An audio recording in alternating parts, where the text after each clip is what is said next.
देखिए, व्यक्तिगत तौर से किसी ने प्रलोभनवश कोई धर्म परिवर्तन किया हो, कोई निकाह किया हो, मैं नहीं जानता। व्यक्तिगत बातें अलग हो सकती है, लेकिन कुल मिलाकर के समाज का जो मिजाज है, इस देश में धर्म परिवर्तन क्यों हुआ? मैं अभी बोला था, महात्मा गांधी और स्वामी विवेकानंद दोनों ने कहा था कि हिंदू धर्म अगर समानता का धर्म नहीं बन सकता तो हम ये चाहेंगे कि धर्म नष्ट हो जाए।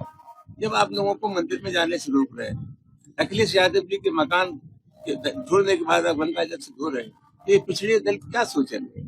धर्म परिवर्तन की पूरी जिम्मेदारी हिंदू धर्म के ठेकेदारों की है। जब तक हिंदू धर्म में विषमता रहेगी, समता का भाव नहीं होगा, तो इस देश में धर्म परिवर्तन होगा, कोई रोक नहीं सकता। वर्षों में बीफ का व्यापार, गाय के गोश्त का व्यापार अप्रत्याशित तौर से बहुत तेजी से बढ़ा है और गाय के गोश्त के निर्यात के मामले में हमने अमेरिका को भी पीछे छोड़ दिया है। पूरी दुनिया में ब्राजील नंबर 1 है और हम दूसरे नंबर के गौ मांस के निर्यातक हैं। सबसे बड़ा सवाल यह है कि आज ये जो गाय के नाम पर ये बीजेपी और आरएसएस के लोग, मोदी और योगी की सरकार ये राग अलापती है कि साहब हमें तो गाय से बहुत मोहब्बत है, हम तो गौ पालक हैं। ये सही नहीं है। हमारे देश में 74 बूचड़ खाने हैं। 9 का संचालन, जो 9 बड़ी कंपनियां हैं, 9 का संचालन भले ही उनके नाम मुस्लिमों पे हों, लेकिन सबके संचालक हिंदू लोग हैं। और एक के संचालक से जब पूछा गया कि भाई हिंदुओं की तो गौ माता है और आप ये सब क्या कर रहे हैं, उनका व्यापार अलग है और धर्म अलग है। तो ये बहुत गंभीर सवाल है।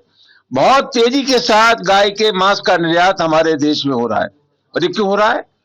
2014 की जो इलेक्शन कमीशन की रिपोर्ट है, उसके मुताबिक 250 करोड़ रुपया बीजेपी को इन बीफ कंपनियों ने चंदा दिया और 2024 में ये राशि बढ़कर के 550 करोड़ हो गई।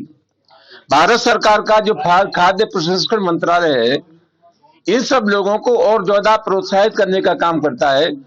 विशेष अनुदान की व्यवस्था इन लोगों के लिए की गई है। तो ये मामला बहुत गंभीर है। देश और देश की जनता ये जाने कि गाय से इनका क्या संबंध है। और सबसे महत्वपूर्ण बात क्या है? सबसे महत्वपूर्ण बात यह है कि गांव में जो आवारा पशु हैं, उनके लिए गौशालाओं का इंतजाम किया गया है। गाय और सांड वगैरह वहां रहते हैं। पहले 30 रुपया देते थे एक पशु के पेट भरने के लिए, अब ये 50 रुपए देते हैं। कोई हमें समझा दे कि 50 रुपए से किसका पेट भरा जा सकता है पशु का। ये क्या करते हैं, गाय हजारों की संख्या में गाय मरती हैं, पास में ही जेसीबी को ला करके ये गायों को दफन कर देते हैं। ये बहुत महत्वपूर्ण बात है। ये गायों के रक्षक नहीं है, गायों के भक्षक है। बीफ का सबसे ज्यादा व्यापार इनकी देखरेख में बढ़ा है। ये व्यापारी हैं और गौकशी का जहां तक सवाल है, एक पेशा बना लिया है भारतीय जनता पार्टी और सहमना संगठनों ने।